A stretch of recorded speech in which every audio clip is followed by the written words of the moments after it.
টি-20 ফরম্যাটে মুস্তাফিজুর রহমান একেবারে top class performer. পাওয়ার প্লেতে আর্লি উইকেট তুলে নেওয়া কিংবা মিডল ওভারগুলোতে ব্রেক থ্রু এনে দেওয়া কিংবা ডেথ ওভারে গিয়ে রান কম দেওয়া, একের পর এক ডট বল করে যাওয়া, ক্লোজ ম্যাচ জিতিয়ে আনা মুস্তাফিজ পারদর্শী সবটাতেই। আর সে কারণেই আসলে ফ্র্যাঞ্চাইজি ক্রিকেটে মুস্তাফিজের চাহিদা ব্যাপক। সবশেষে আমরা দেখেছিলাম যে আইপিএল চলাকালে মাঝপথে তাকে ডেকে নিয়েছিল দিল্লি ক্যাপিটালস, যখন ম্যাকগার্ক অস্ট্রেলিয়াতে ফিরে যান এবং না আসার সিদ্ধান্ত নেন। তখন মুস্তাফিজ বাংলাদেশ দলের সাথে সংযুক্ত আরব আমিরাতে অবস্থান করছিলেন এবং ইউএইর বিপক্ষে 3 ম্যাচে টি-20 সিরিজ বাংলাদেশ খেলছিল। সেখান থেকে গিয়ে তিনি দিল্লি ক্যাপিটালসের হয়ে খেলেছিলেন 3টা ম্যাচ।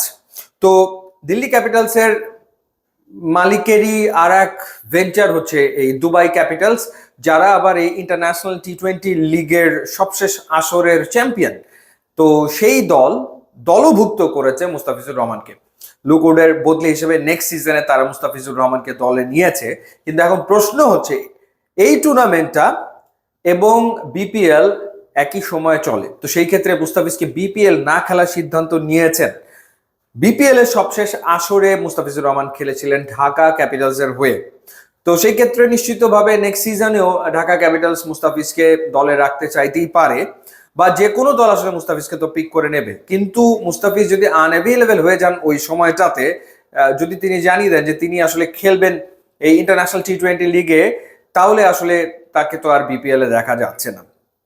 এখানে অবশ্য বিসিবির এনওসির একটা ব্যাপার ডেফিনেটলি রয়েছে। সুতরাং যে কোনো ফ্র্যাঞ্চাইজি টুর্নামেন্টে বাংলাদেশের কোনো ক্রিকেটার যদি পার্টিসিপেট করতে চায় তাহলে তাকে এনওসি নিতে হবে।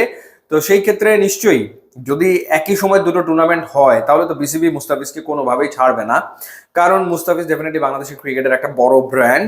তো সেই ব্র্যান্ড নিজের দেশের বিপিএল বাদ দিয়ে চলে যাবে আসলে ইন্টারন্যাশনাল টি-20 লিগ খেলতে দুবাইয়ে, সেটা নিশ্চয়ই আমার মনে হয় বিসিবির কর্তারা এটা অ্যালাউ করবে না এবং তাকে এনওসি না দেওয়ার সম্ভাবনাই বেশি।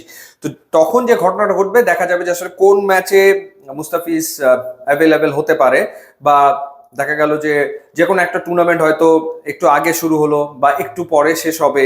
তো বিপিএল এর সাথে ওই টুর্নামেন্টের টাইমটা দেখার পর তারপরে মুস্তাফিজের অ্যাভেলেবিলিটি অনুযায়ী তিনি আসলে খেলতে পারবেন দুবাই ক্যাপিটালসের হয়ে। আদারওয়াইজ বিসিবি তাকে তো এনওসি দেবে বলে কোনোভাবেই মনে হয় না। তো দেখা যাক কি সিদ্ধান্ত আসলে হয়। মুস্তাফিজ আরো একটা ফ্র্যাঞ্চাইজিতে পারফর্ম করবেন এবং ভালো পারফর্ম করবেন নিশ্চয়ই। এবং তার টিমে যারা রয়েছে সেই টিমে লাস্ট সিজনে রোবেন পাওয়েল খেলেছেন, স্যাম বিলিংস ক্যাপ্টেন ছিলেন, সিকান্দার রাজা খেলেছেন, এরপর গুলবাদিন নাইব খেলেছেন। সো আরো অনেক ক্রিকেটার ছিলেন, বেশ ভালো ক্রিকেটার এই দলে ছিল এবং দলটা চ্যাম্পিয়ন হয়েছিল সবশেষ আসরে। সো দেখা যাক মুস্তাফিজ খেলতে পারেন কিনা। ইউটিউব ইনস্টাগ্রাম লিঙ্ক আছে, আপনারা যোগ দিলে খুবই খুশি হবো। And thanks for watching.